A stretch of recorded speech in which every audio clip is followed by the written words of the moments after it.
Hello, everyone. Thank you for joining us today. My name is Catherine Hobbin, and I'm an Associate Policy Analyst at the Migration Policy Institute's National Center on Immigrant Integration Policy. Welcome to today's micro-learning session on improving ECEC quality for DLLs, lessons from home language survey expansions. Today's session will focus on lessons from Illinois' expansion of home language survey use across ECEC settings and how they have overcome challenges related to removing barriers and improve data collection, developing common identification policies and procedures, and preparing the workforce for implementation. We will pause after each topic, so please type any questions into the Q&A box. Without further ado, I'd like to introduce our two fantastic speakers for today, Tammy King, Program Manager for ESL and Bilingual Initiatives at Early Childhood Professional Learning, and Dr. Lindsay Meeker, Content Specialist with the Latino Policy Forum. So without further ado, Lindsay, Tammy, I pass it to you. Excellent. Thanks, Kate. There we go. So as you said, I'm Tammy King. I work for Early Childhood Professional Learning, which is a nonprofit agency in Illinois that provides professional development and support to our state-funded pre-Ks. And if you'd like to connect to me on LinkedIn, this is one of those opportunities where you can pull out your phone during a webinar and you can scan that QR code there and connect to me on LinkedIn. And Lindsay, I'll hand it over to you.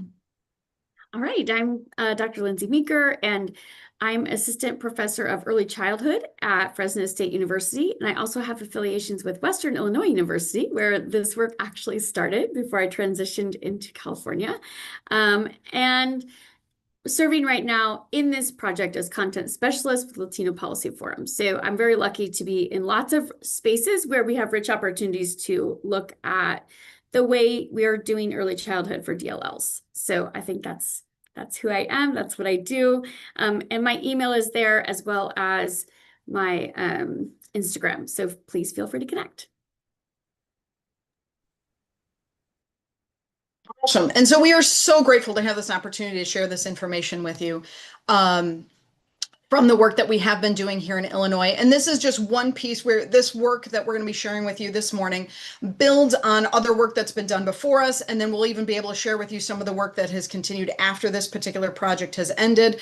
But when we were putting together the slides for today, I stumbled upon this quote and it made me chuckle, and Lindsay as well. So I thought it was something worth putting in here for you if you haven't seen this particular quote. So there's nothing like looking. If you want to find something, you certainly usually do find something if you look, but it's not always quite the something that you were after. And that is definitely, now that we have this project in our rearview mirror that we've worked so diligently on, we definitely discovered some things that we didn't know to look for at the very beginning. And we've learned quite a bit. And it's our hope to share that with you this morning so that you can learn from our experiences here in Illinois. So we wanted to start off first with sharing why we decided to focus this particular project, which is a preschool development grant, which is a federally funded grant that we received in 2023. And the funding actually ended at the end of December of 2024. And we focused it on home language surveys in the preschool space.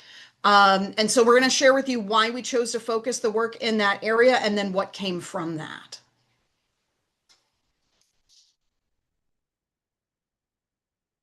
As you take a look here, we're just going to think a little bit about the different words that we have to describe multilingual learners and English learners across the country, and also sometimes even within the state, depending on what kind of programs, supports, services, and funding they might need. So in early care and education, right, birth to 5, we're taking all children ages birth to 5. And sometimes we're even looking at that prenatal piece, and we're thinking about who might be a multilingual learner, who exhibits bilingual assets. What do their families exhibit as far as bilingual assets? And all children are often referred to then as multilingual learners or dual language learners that have other language assets besides English. And when some of the children might be exhibiting English proficiency for their developmental stage, we want to continue to develop their access to their home language, continue to think about biliteracy when possible, and continue to support and nurture that. However, when we're thinking about funding and identification for the purposes of funding and the purposes of policy changes, then we're thinking about who is that protected group of children that require additional programming. And how do we figure that out in a birth to 5 setting? So then you might hear the term English learner come up. And that's where we in Illinois have decided, okay, we have this large group of multilingual learners. Now, who do we really need to think about as far as protected funding services and support? And so when you hear us say English learner or EL, that's why. It has nothing to do with our thoughts about home language and why we would continue that, because that should continue for everyone, right? And then we're thinking about English language development supports for those who need additional programming. So when we look here, we can see how would we think about using home language in different programs and at the different ages and stages. The first PDG project we focused on, as Tammy said, was focused on preschool age. And I was lucky enough to come in the last part of that project as a consultant with Tammy. But they were doing the work long before I stepped in, and they were focused really on preschools that receive particular kinds of funding, okay? But not just in schools, also in community-based care and education. So maybe they were receiving Preschool for All funding, which is our state preschool funding, or potentially Head Start funding, and sometimes more than one funding source, but preschool only. And then when we started the project with Latino Policy Forum, we said, wait a minute, because we're not tied to particular grants at this time, and we have the luxury of very open-minded funders, let's see about looking at birth to 5, because we know language doesn't start at 4. So when you look here, you'll notice that birth to ages 2 to 3 programming, we're looking really to give that child's language identity a hug, right? We're trying to nurture the child in their home language, spark that bilingual brain, really sharing with families the importance of continuing their home language at home, reading at home in their home language. And then thinking about, as we move into that ages 2 to 3 to 5 programming, and you might wonder, why would I put ages 2 to 3? Why is there not that clear cut? That's because sometimes we might have transition rooms that we're thinking about. And that's what we're looking at to build on that bilingual brain for instruction, for biliteracy. We're really diving deep at that point to think, could our centers possibly offer dual language classrooms? What kind of context do I have? And so we're really looking at that becoming an instructional component.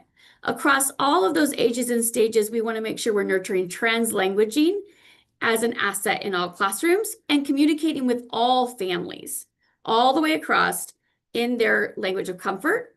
You'll notice where we have early identification and then English learners. So as we think about that protected and identified group for protected services, support, and funding, ages 2 to 3, we have a process where we're going to be trying to do an early identification to ensure that we have what we need to do equitable special education considerations, making sure we think about language early, equitable access to home language. And then as they move into that age 3 to 5, we'll be thinking more about what specific assessments are we going to do. And you'll see later the kind of tools that can fit within that continuum. And I'm going to hand it to Tammy to talk about some research. Awesome. So we wanted to share with you, of course, there's decades of research in this space, in the early learning space and around multilingualism and the benefits of bilingualism. But we wanted to share with you 2 of the most recent pieces that have come out in case you hadn't heard of them yet. So the first one, if you look on the left-hand side of your screen, it talks about shared reading and home language boosting early literacy skills. So there was a study recently published of multilingual preschoolers in Luxembourg, which is a trilingual country. Actually, the top 4 languages, I looked it up, are Luxembourgish, French, German, as well as English. So the vast majority of the population in Luxembourg is at least trilingual. And so they did this study, and what they found, unlike some other studies previously, is they looked specifically at the effects of reading, parents reading in the home language, whatever that home language is, which may be different depending on the family in Luxembourg. What were those effects? And so what they found is that reading at home, shared reading experiences with young children in the first language significantly increased children's reading skills and print knowledge. Now, that's from the left-hand side of the screen. And then on the right-hand side of the screen, you see the little piece there about shared reading has declined post-pandemic. So what we see in this piece, this comes from NEAR, that there has been a decline in shared reading in families since the beginning of the pandemic. And I know we're several years now from that, but it is not fully recovered. We don't see the levels back, and there are various factors that are still impacting that, including, as it's noted in this study, increases of screen time at home and continuing parent fatigue. However, there are still plenty of benefits that remain, substantial ones, including positive impact on language development, positive impact on social emotional growth. And just as a quick little reminder, children that were born in the very first few days of the pandemic, at least in the United States, would be turning 5 years old and entering kindergarten this fall. So this is, we've already been seeing children in our early care and education settings, but again, they're going to be going into kindergarten. And then anyone that was born after the very first few days of the pandemic and the shutdown, of course, they're going to still be in our early childhood classrooms at this point. So something to kind of give us a little bit of context. And I think at this point, we're going to take a brief pause and check our Q&A box. So if you give me just a moment to do that and see if we have. I'm putting the study links in the chat. Oh, excellent. And then also we do have, while it's not as new, it's very important, right? There was an English learner in Chicago Public School study in 2021 that talked about the influence of pre-K and early grade years. And it just gives us another example of why providing equitable access to early learning and ensuring that we know who our early learners are that need additional language supports, as well as that extra hug to their language identity and home language support, why that's so important. The studies from 2021, but we know that it continues to be true and we want to continue to have that conversation. So I put that in the chat box as well. Any questions? Awesome. Thanks, Lindsay. Okay. There don't seem to be any questions yet. So please, if you have questions, remember to put them into the Q&A box because we'll take breaks in between each topic to answer some questions. So Lindsay, Tammy, maybe we can move on to the next one and we'll see when there's questions we can address those. Absolutely. Great. Perfect. So the main body of what we're presenting to you today comes from the PDG B5 English Learner Identification Project. That was the actual name of this portion of the PDG project here in Illinois. And this was designed as an equity initiative with the goal of identifying preschool English learners, which is the term used in Illinois School Code, in community-based organizations, which is the term used in Illinois for preschool programs that are operated or early childhood programs operated outside of public school districts. So let me show you just a little bit. Actually, I have one more slide first. Oh, my apologies. I clicked too many times. What we believe in the study, of course, is that equitable identification begins first with completing a home language survey with all children at all centers. This is not the common practice right now in our state. And so that's what we were working towards, was to have every child care center use the Illinois State Board of Education Home Language Survey. I'll explain why on a later slide as to why we were embracing that particular form, but to do it with all children at all centers, because quite frankly, you can't find what you don't look for, right? So that is where we put our efforts on this. And here is why. If you take a look at this particular slide, and you'll see the link down at the bottom, it may be a bit of an eye test, my apologies, but this comes from the Early Childhood Funding Commission report, which was put out here in Illinois a number of years ago, 2022, I believe. And this is what we refer to as the patchwork quilt, or the spaghetti slide, affectionately, in our state, that shows all of the different funding sources for early childhood in the state of Illinois. And you'll see across the top, I'm only going to highlight just this top row here, the source of funding. So here in Illinois, only those children who are being served, preschool children, who are being served in an early childhood, what we call early childhood block grant. So they're coming from a state-funded preschool program, and that state-funded preschool program is being operated by a public school district. they're the only children that need to be screened and served for English services. All of the other pieces that you see on the screen, they do not have to screen, they do not have to serve. So we were going out and providing, in many cases, brand new information to centers that didn't even know we had a home language survey or what the benefits of identifying children's other languages were and why we would want to know that. So again, just that little red box, and frankly, even only part of that little red box are the ones who are required to screen and serve right now in Illinois. And I think it's important to note really quickly on that slide that we don't have to go back to it, but just noticing that you might see simultaneous narrative out there that Illinois is working to streamline their funding and support, and also and really putting English learners, multilingual learners within the front side of that conversation through our development, which is we call IDAC, the Illinois Department of Early Childhood. And so I think it's just important to note that from the moment they started thinking about how do we go from the spaghetti slide to something much more cleaner, much more direct, and much more user-friendly in the state, multilingual learners and children with disabilities have been a part of the whole planning process instead of an afterthought. And so I just wanted to identify that for this group. When we started to think, so the project that I'm working on now and with Latino Policy Forum, my entire team is amazing. And we are working on what we call the Illinois ECE Multilingual Learner Research Practice Partnership.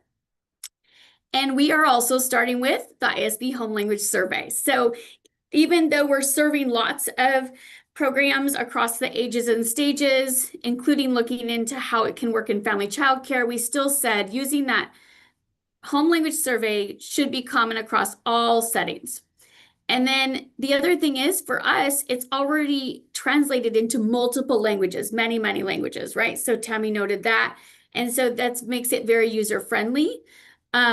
What we have noticed is that most people are doing something that we've worked with, and we're working with 13 centers right now and 1 family childcare. Most of them were doing something, but not a common something. So they might have been doing something that related directly to the curriculum they're using or something that someone developed within house. But when we're thinking about articulation, that home language survey being common is really important.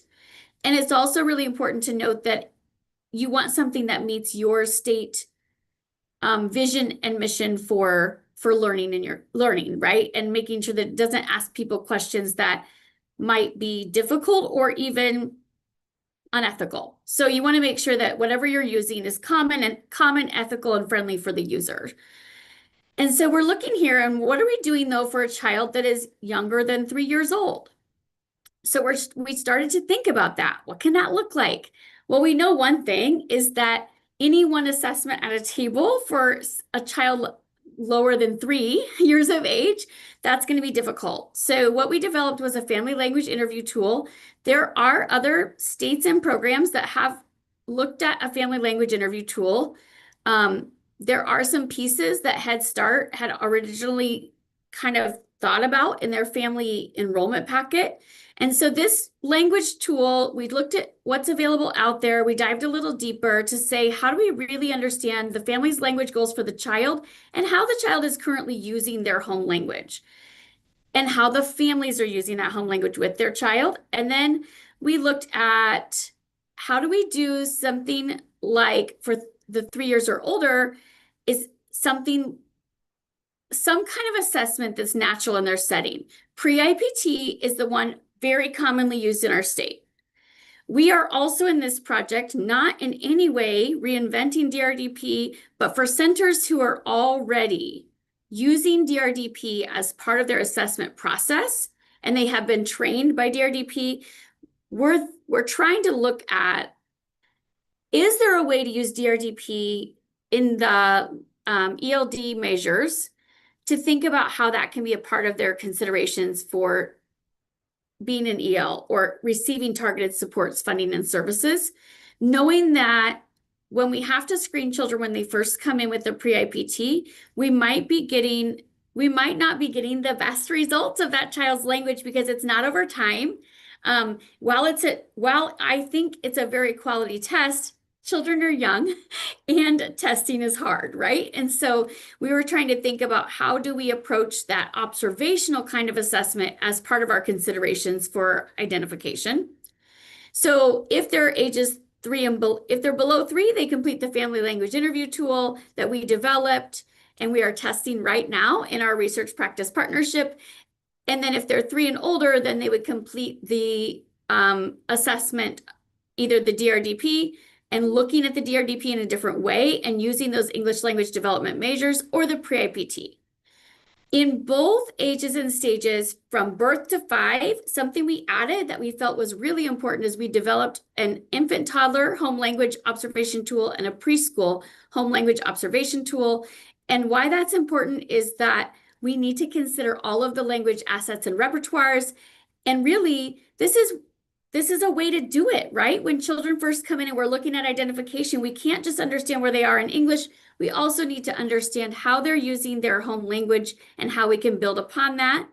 In our study, what happens is centers are trying all of these components, and then they're giving us feedback to say what actually feels manageable in our center at any given time.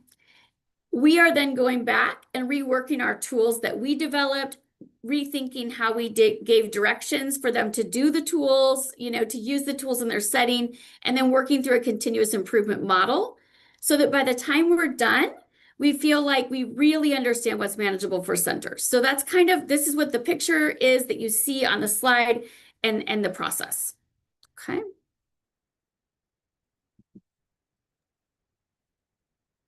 And I'll hand Awesome. this And so, to yep.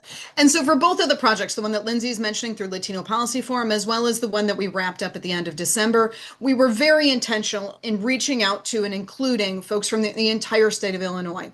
Here in Illinois, there's often a perception that English learners or multilingual families are primarily in the city of Chicago, which would, be up here, and in what we call the collar counties, which is the area right around the city. But in fact, we know from our work and from our experience in the field that we have children everywhere in our state. And so this is some of the data that we found in the Preschool English Learner Identification Project through PDG. You'll see we walked into this with the perception that maybe there would be certain areas where we wouldn't find any, maybe we wouldn't find any multilingual learners, and we weren't sure how many we would find. But in fact, as you can see here across the top part of the state of Illinois, we had 16 facilities that we worked with. 100% of them had multilingual learners, and in fact, they had so many multilingual learners that 75% of those sites actually would qualify for staff if they were funded through in a different way in the state of Illinois. Because they're CBOs, because of the way they're funded and the policies that apply to them, they don't have to staff for their English learners. They don't receive the funding to do so. But if they did, 75% would qualify for staff. And then as we move down, you see Region B, which is kind of that other northern Illinois. I'm sorry, that first one was city and suburbs. Region B is other areas in northern Illinois. 5 facilities there, 100% had multilingual learners, 60% met the criteria for staffing. C, which is the central part of Illinois, 5 centers there, 100% had multilingual learners, 20% qualified, met the criteria for staffing. And in the southern portion of Illinois, which included what we call Metro East, which is the part of Illinois just over the Mississippi River from St. Louis, 100% of those sites had children that were multilingual, and 75%, so 3 out of the 4, met the criteria for staffing. So we knew this. We knew this going in, but we wanted to make sure that we shared this data with you as well, so that you could see how this worked out. And then Lindsay, I don't know if you wanted to add to this slide at all? Yeah, so one thing to say, right, is that goes back to why it's important that every single family takes the home language survey. So one question that we get is sometimes, well, do we just give it to the families who we think speak another language? Absolutely not. We need to give them to every family because all of these regions had directors or teachers or somebody that said, I don't think we have multilingual learners, and it wasn't their fault. We don't have a space, we didn't have a way for them to know that, right? But what they found out when they used the home language survey for every child in their center, every family filled it out, is that is in fact what showed up.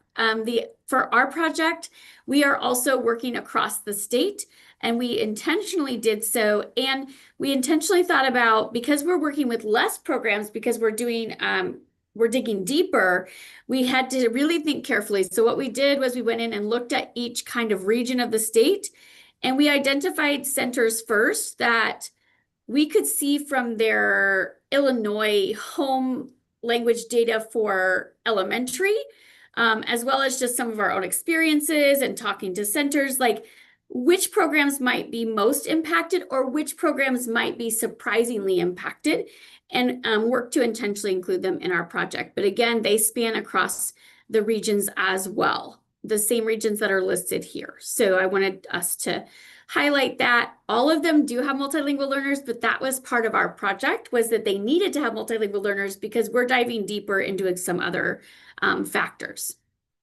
Okay. Awesome. So here's just a quick screenshot. You can see what the cover of the actual final report was for the PDG project. And this report focuses on 3 key areas. The report itself is only about 30 pages long, so not too onerous to read. One section is on data collection practices. The second is on English learner identification policies and procedures. And then the last is about workforce training needs. So what we're going to do for the next portion of our time together is go through those 3 key areas so you can see some of our findings and some of the key questions that we were asking. And we will provide you with the link to this report so that you can take a closer look at it. So the first piece was about data collection practices. The essential equity question that we posed in the report was, how do we remove technical, time, and communication barriers in order to enable more comprehensive data collection protocols across our mixed delivery system that serves our youngest learners here in Illinois?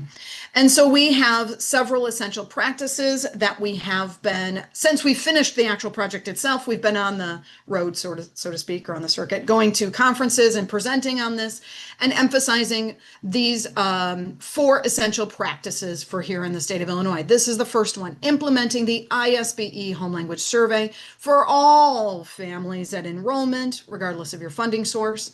And because we knew that we needed to have a piece to help address both staff knowledge base in this area, as well as families, and to allay any fears that they may have around filling out a form like this if they've never done that before.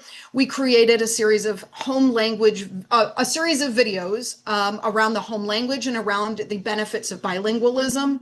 My apologies if you can hear that background noise. It should go away in just a moment. Home language survey videos for the families to watch, but also they serve as essentially a professional development piece for the staff members. We also learned through the project that it was very important to distribute the home language survey on paper at registration, like an actual sheet of paper to families. We had centers coming back and telling us that they got more and better information, more and better data than they've ever gotten when they gave it on a piece of paper.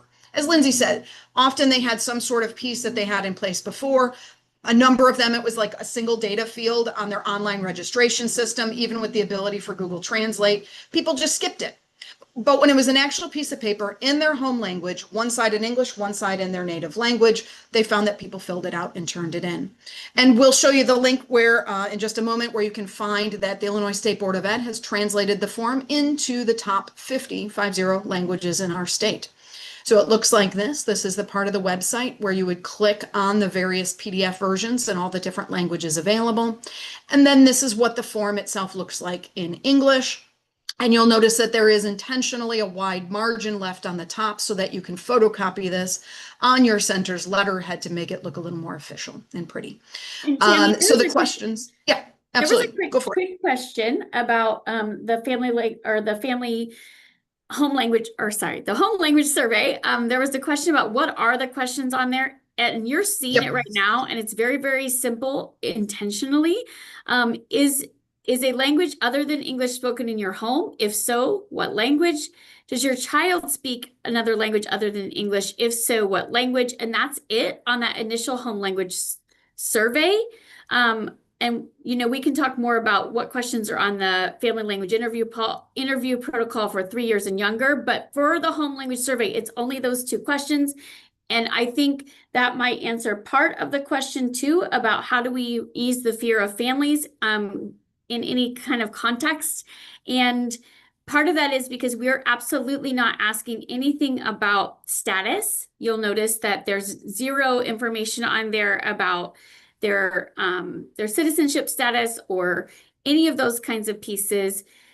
And so that is the home language survey. Very simple, to the point. And we do really encourage our centers and our home providers and our school system. The ideal way to give this is in a conversation, right? So just knowing that sometimes it might get sent home, but when we have it in a conversation, that allows that first opportunity for the family to develop trust with the person giving this. And it also provides opportunity for us to be there in case they want to bring up like something more, and we can provide help or support or services.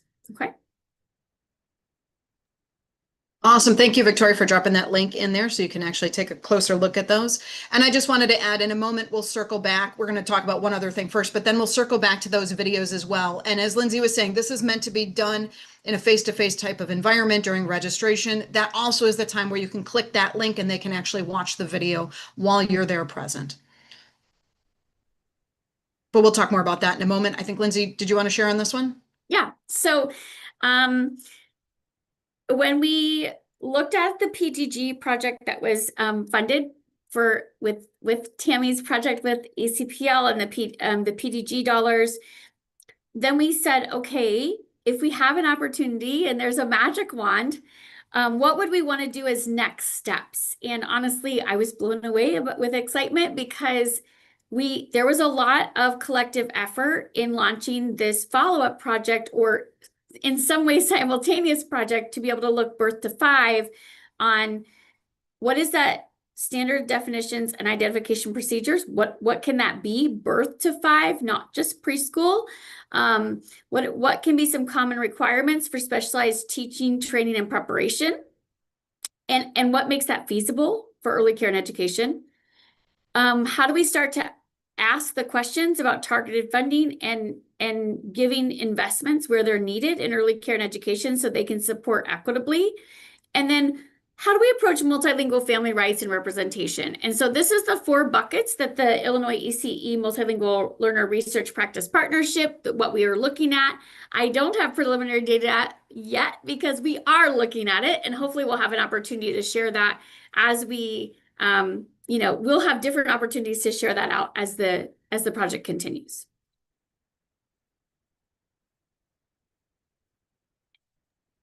Awesome. Excellent. And so these are the videos that we spoke about. Like I said, we wanted to share a little bit more with you. If you scan the QR code that's on your screen right now, it will take you to the playlist that you see on your screen. What we did is we recorded 2 videos. The content, that is, are 2 different videos. One is about filling out the Illinois State Board Home Language Survey and the importance, why we gather that data and the importance of it. And it literally goes through each question one by one, shows on the screen in different languages, shows families filling it out, and then explains why we're gathering that data and the purpose for it, and that we will not be asking about citizenship or anything of that nature. And then the second video, which is a bit shorter, that first one on the home language surveys, roughly 6 minutes, depending on the language. And that is available in our top 3 languages in Illinois, so English, Spanish, and Arabic, with actual narrators, native speakers of those languages, narrating those videos. And then in addition to that, when you're actually in YouTube itself, you have the ability in YouTube to change it to another language, should you so choose, with the closed captioning feature there. And then the second set of videos is about the benefits of bilingualism and bilingual brains in young children. And that, again, is available in English, Spanish, and Arabic with the narrators on hearing them read those scripts along with the video. And then with YouTube, you can change over the closed captioning to any of the languages that YouTube provides. And then as Tammy and I designed those, something we want to point out is when you get in and watch it, you'll notice we did intentionally include images of families with their children in the videos to set the stage that this is a partnership. We're on this journey to increase bilingualism together. And so we wanted to make sure families were a part of the video development. And so you'll see that when you have time to watch.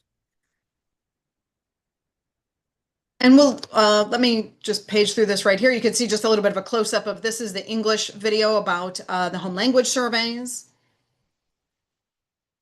And I must say too, we received very, very positive feedback from the State Board of Ed when we showed them these videos. They were very pleased with them. These are our metrics so far as of May 30th for the videos. We released them on December 13th on YouTube, and as of May 30th, we've had over 3,000 views and over 57 clock hours of people watching the videos. And you'll see here with the different time brackets that the gray has shot up. And that's because, at least here in Illinois, we do a lot of preschool registration in the spring. So like as the one school year ends before the next. So you could see, as we expected, a lot of folks watching the videos in April and May. And they are available for anybody on YouTube. You can watch them. All right, so I think that moves us into nicely the second section of the report, which is about English learner identification policies and procedures. So in this portion of the report, the essential equity question that we were grappling with is who do we need to get at the table? And what steps do we need to take to develop a common identification processes in the birth to 5 early childhood education and care system in Illinois in order to ensure that we have equitable programming, funding, equitable assessment, special education evaluations, and family partnerships. I believe we touched on this briefly, but just to say it here, since I just read that bullet about special education, one of the things that we find is when we don't ask about home language and we don't provide English as a second language supports for our children or bilingual supports, we tend to find an overrepresentation of children from multilingual families in special ed programming, not because they necessarily have special education needs, but because, frankly, we didn't identify their language needs. And I think one reason why we were starting at that immediate entry into early care and education, right, is because when children are receiving early intervention services, that's when that process of the IFSP begins for some children and some families. So we wanted to make sure that that piece was in place right away. Okay, and this is me, so I'll start this conversation. So yes, this is 2 different projects that we're talking about. And yes, Tammy and I did get an opportunity to work a little bit together on the first project after she'd already done a lot of work.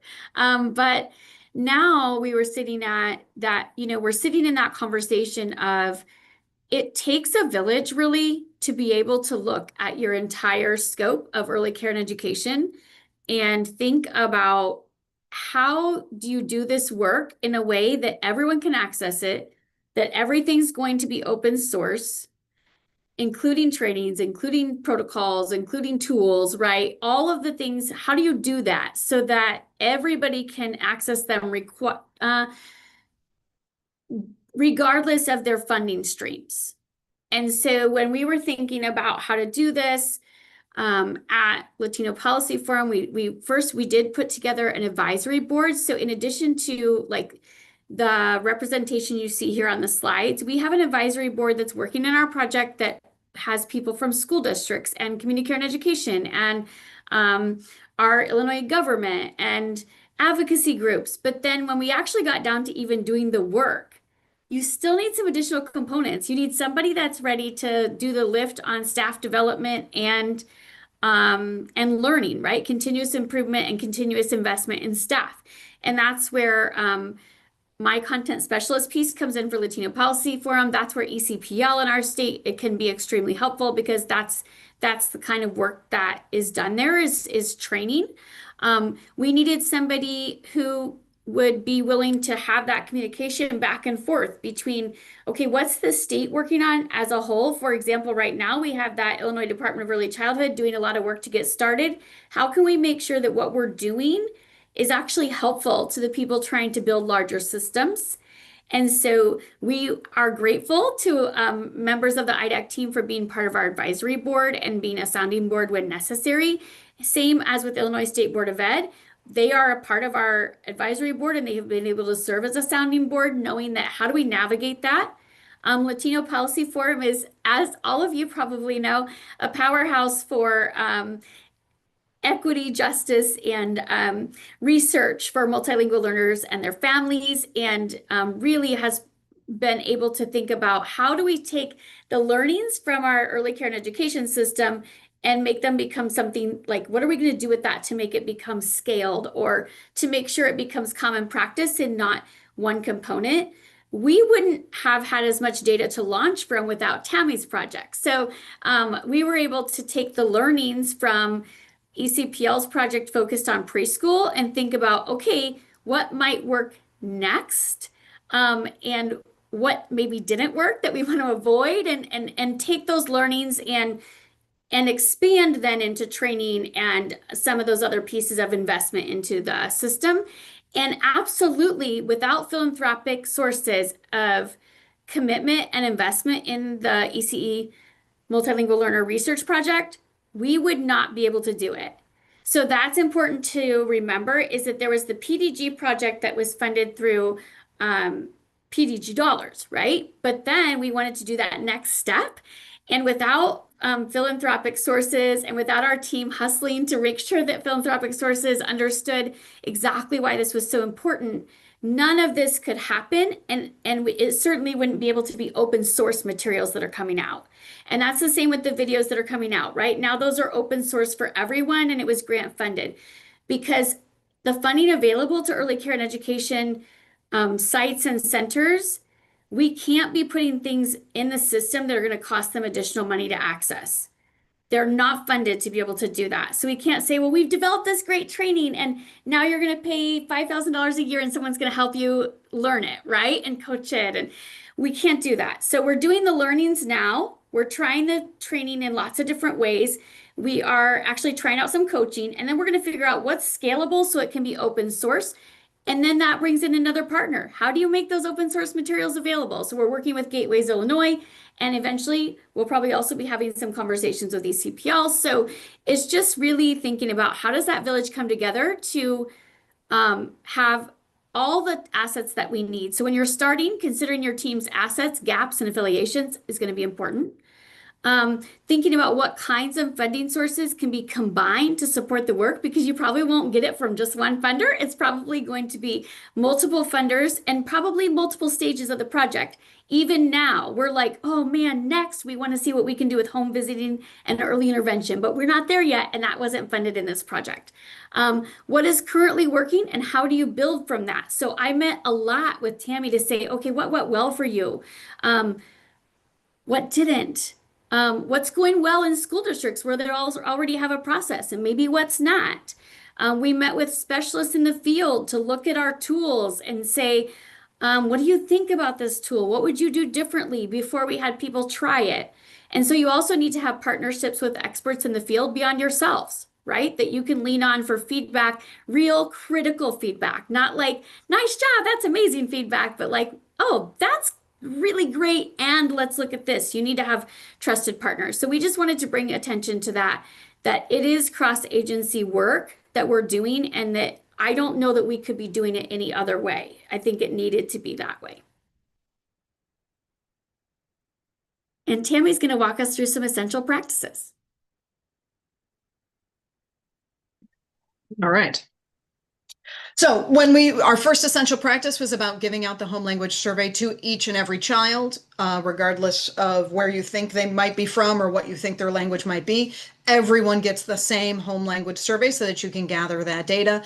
The next essential practice, after actually giving out that home language survey, preferably on paper, is to make sure that everybody on staff receives the data.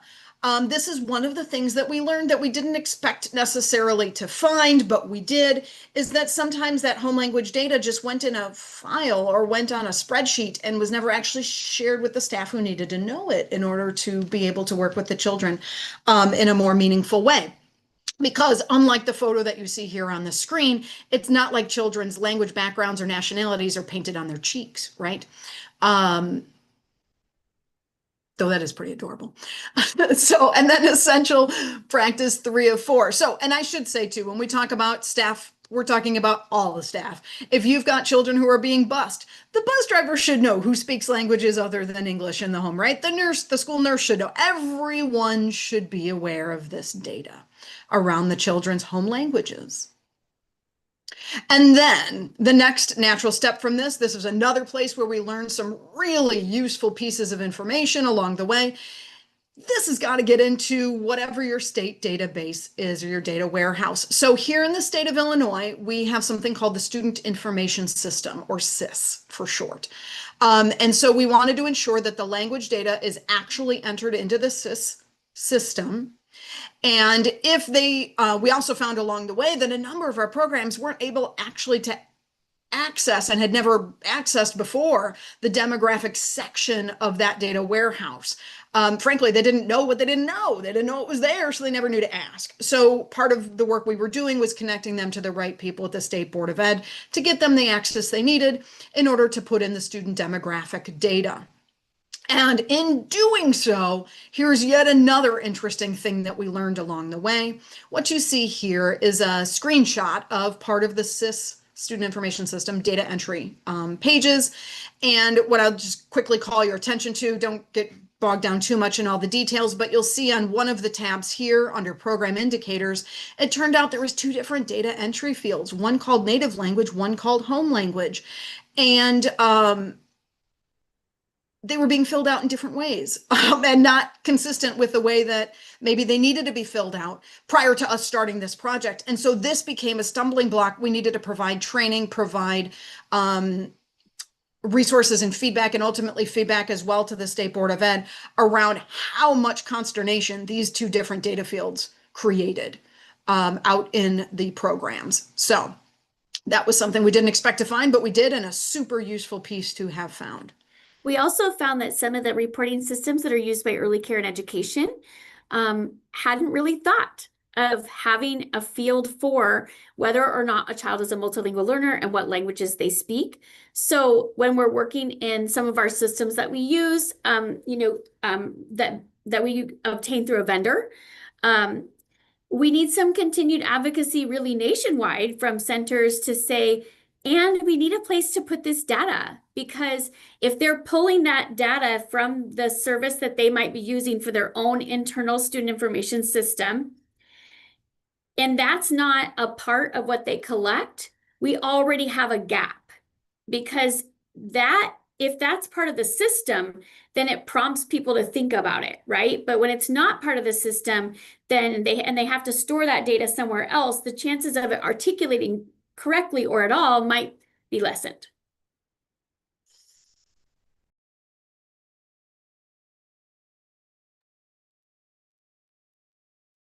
Okay. Absolutely. And Lindsay, I think you've got the next slide. And I know there have been a few questions that have popped up, and we've kind of answered them as we've gone through so far. So I just wanted to call attention to that. So thank you for putting your questions in there.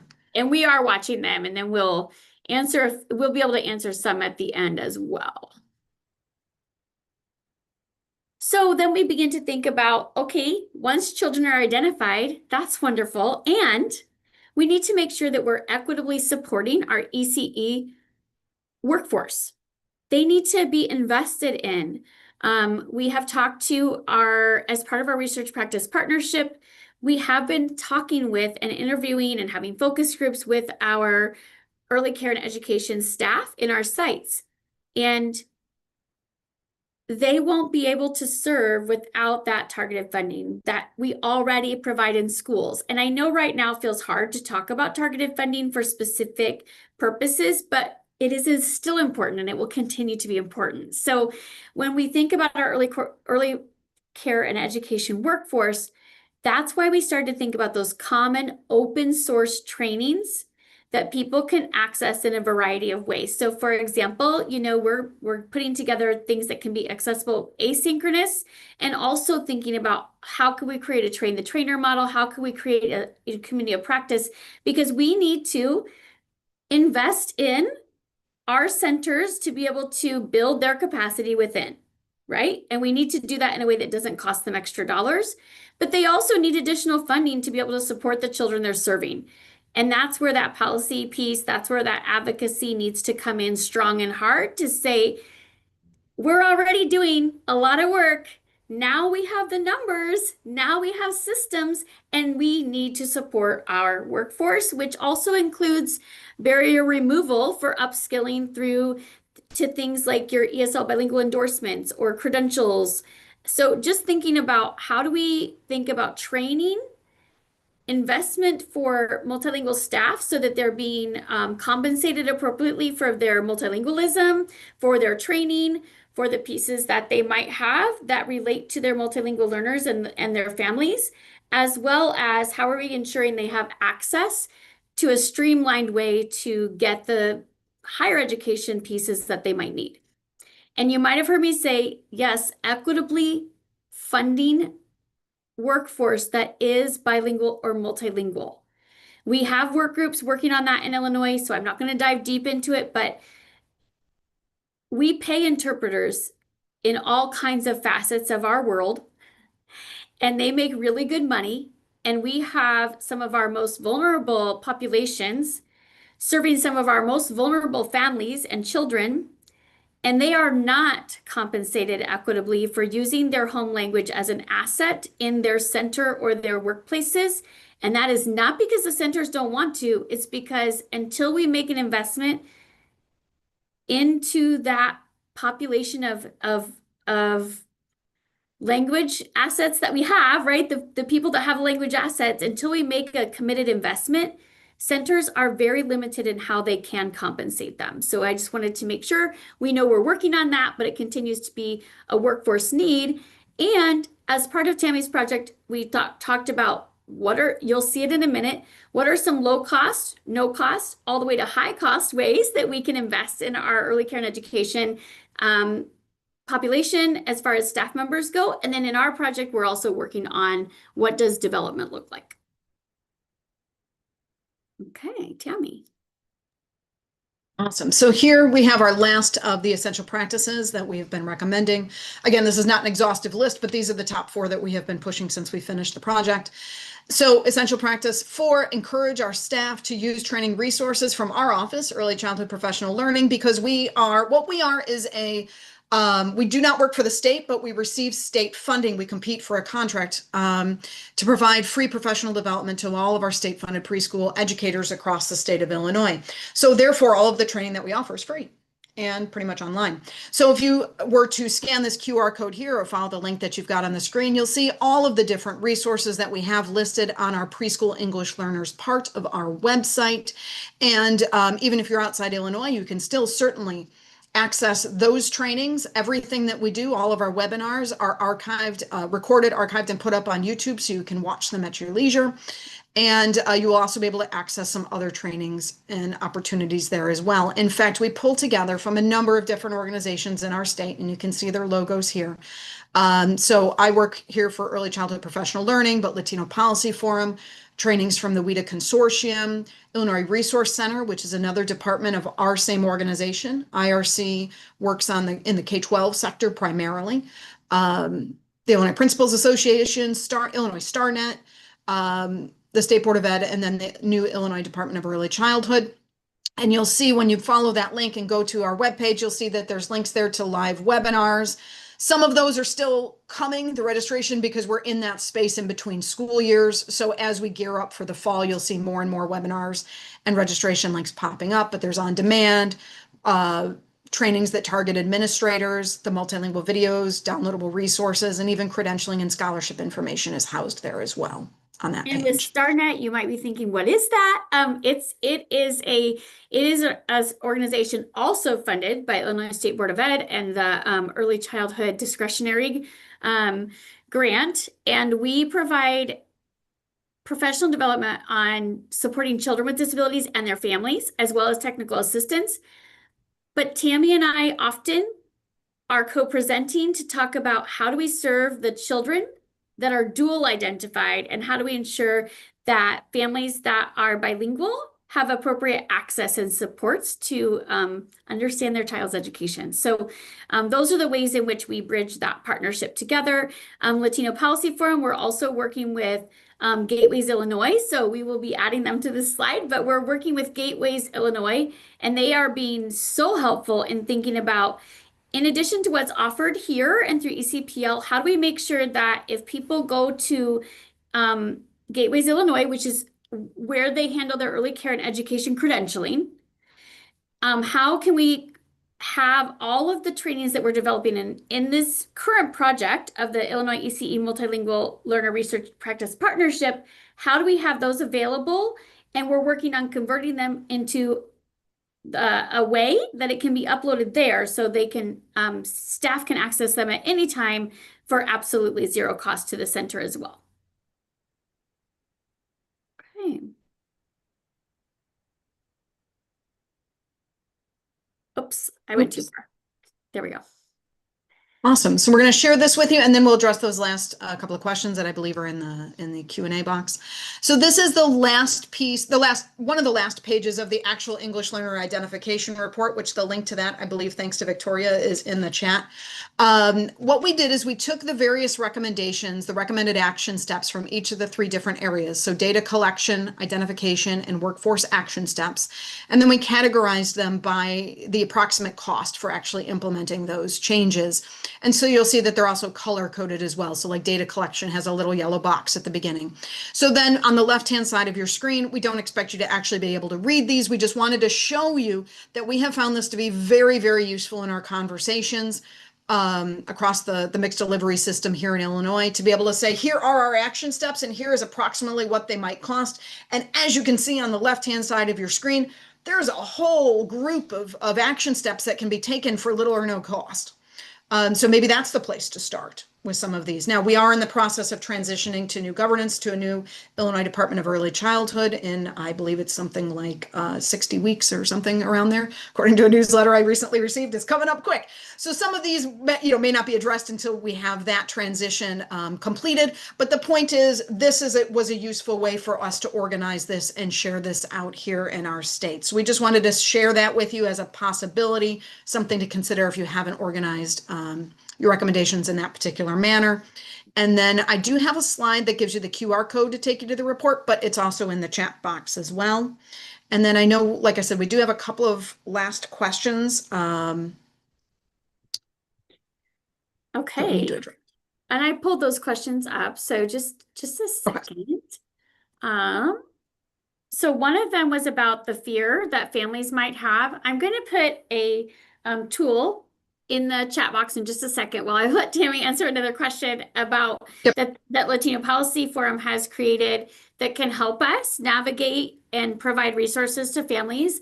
But I think that fear we needed to understand in the current climate was not just with families, but we have to remember that our early care and education sites are also feeling like they want to make sure they're following all the rules and supporting their multilingual learners at the same time.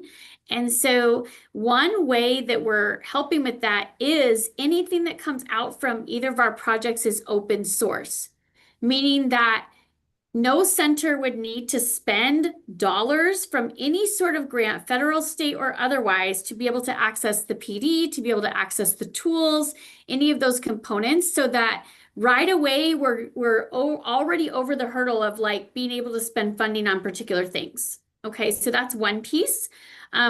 We also have just been very honest with centers and said, we know this might feel hard right now, and that's also why it's more important than maybe it's ever been.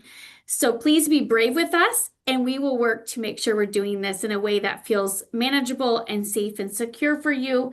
For families, the home language survey might continue to feel difficult, but one thing that we talked about earlier, right, is limiting the number of questions that you ask, making sure that you fill it out with the families while they're there, and ensuring families that that data is for internal school use only, right? It's not something that you share out with other governmental organizations. That's why we actually have privacy laws, right, for children and families. So I think just being very clear about that. Tammy, anything you would add to that as far as just thinking about families in that way? Oh, the other thing I would say is if you have one consistent person that can walk through the entire enrollment process with a family, including the home language piece, then they can start to develop a relationship connection. No, I think you've covered all the bases. I can't think of anything else to add. So that's awesome. The other one is there if there is required ML-focused ECE coursework for ECE certification in Illinois, and if not, how is that being addressed? So in Illinois, we can there's a couple different ways to go about it. You can get a ESL bilingual approval letter. So if your program already provides the early childhood special education approval letter, you can essentially add 3 classes and have the approval that you need. At the associate's level, we have developed an ESL bilingual credential that early care and education professionals can add. We also have the full endorsement that in most places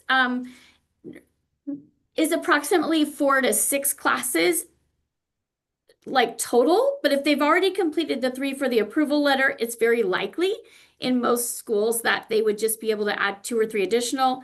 And some universities have been able to take that approval letter, think about the standards that are in those classes, which is a foundations, curriculum, and an assessment, and integrate them into the program so there's no additional courses. So for example, I did that work with my team at Western Illinois University. We integrated it. So now if people come through our ECE program, it's fully integrated and they will leave with their ECE, their special education approval letter, and their ESL bilingual approval letter. So it's also meaning we got to shop around, right? But ECPL, Tammy can talk a little bit about this, but they even offer the coursework for the ESL bilingual, not ECPL, I'm sorry, the center, IRC. IRC.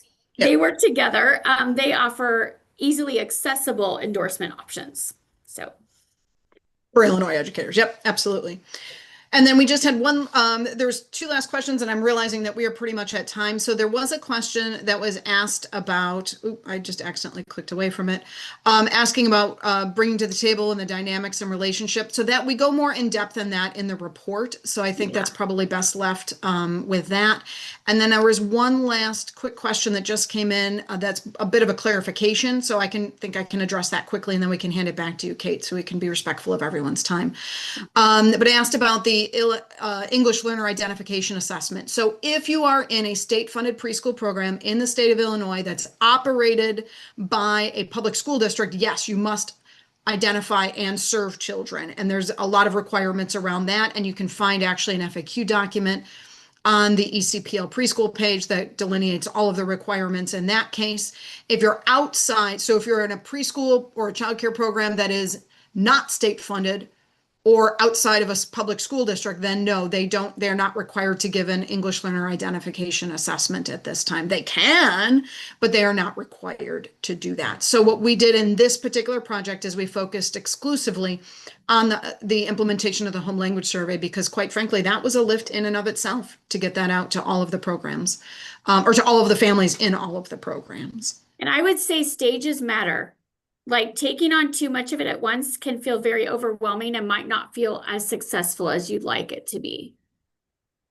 So the home language, like we are even in our 2-year project, we're doing things in stages for centers. So when we're asking them to do things, we try to keep it focused on one stage at a time or one task at a time so that we're not creating an overload of work. And then I think we're done. Great. Thank you both so much. I believe we got to every question. So thank you both so much for all of the great information that you've shared and for answering everyone's questions. If you have any questions, please feel free to reach out to myself or to Lindsay or Tammy. They provided their information at the beginning of the session, and reporters can contact Michelle Middlestat at the email address listed here. Today's webinar microlearning session, an audio and a video recording will be available on our events website at MPI's website. So thank you everyone for joining, and I hope you have a great rest of your day.